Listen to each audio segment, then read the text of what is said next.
झूके केलवा के पात पर उगेलन सूरज मला झाके झूके ए करलू छठ बरती यहाँ से झाके झूके ए करलू छठ बरती यहाँ से झाके झूके केलवा के पात पर उगेलन सूरज मला झाके झूके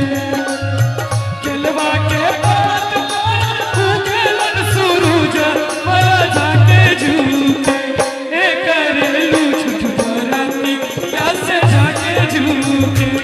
ए करलू छठ बरती यहाँ से झाके झूके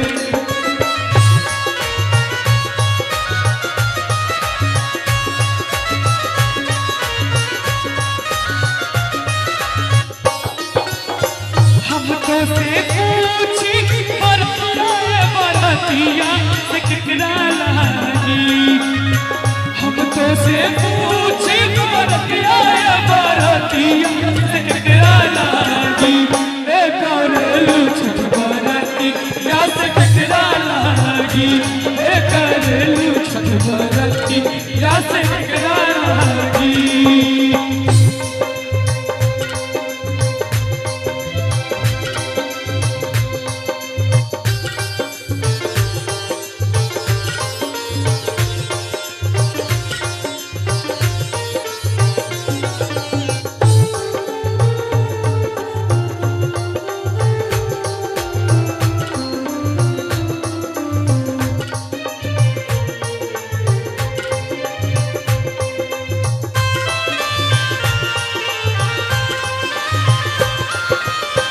हमरो जे बेटावा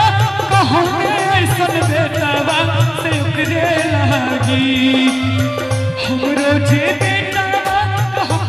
ऐसन बेटावा से उकरे लागी